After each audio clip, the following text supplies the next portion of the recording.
రేపే ఆగస్టు 23వ తారీఖు ఆదివారము పుత్రద ఏకాదశి. చాలా విశేషమైనటువంటి రోజు.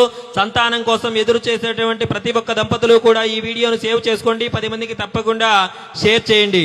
ఈ రోజు సాధారణంగా వచ్చేటువంటి 24 ఏకాదశుల్లో ఒక ఏకాదశిగా భావించకండి. సాక్షాత్తు భవిష్యోత్తర పురాణంలో శ్రీకృష్ణ పరమాత్మ ధర్మరాజుకు ఈ పుత్రద ఏకాదశి వ్రతాన్ని గురించి వివరించడం జరిగింది.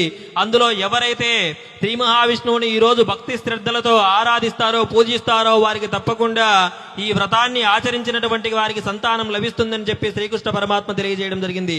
కావున తప్పకుండా రేపు వచ్చేటువంటి ఈ పుత్రద ఏకాదశి రోజున ఉపవాసాన్ని ఉండండి.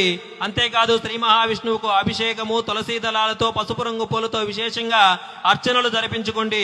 ఓం నమో నారాయణాయ అనేటువంటి మంత్రాన్ని మీకు వీలైనన్ని సార్లు జపం చేస్తూ ఉండండి. రాత్రి జాగరణ చేస్తూ ఉండండి. ఉపవాసం అనగానే ఆహారాన్ని తగ్గించుకోవడం అనుకుంటారు.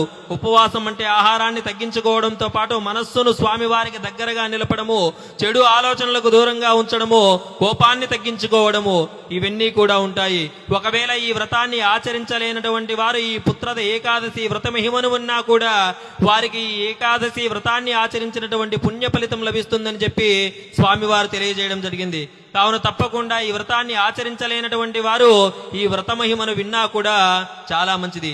ఈ వీడియోను ప్రతి ఒక్కరూ కూడా 10 మందికి షేర్ చేయండి. దైవానుగ్రహం పేజీని ఎల్లవెల్లలా ఫాలో అవుతూ ఉండండి. ఓం నమో నారాయణాయ అని కామెంట్ చేసి వీడియోను లైక్ చేయండి.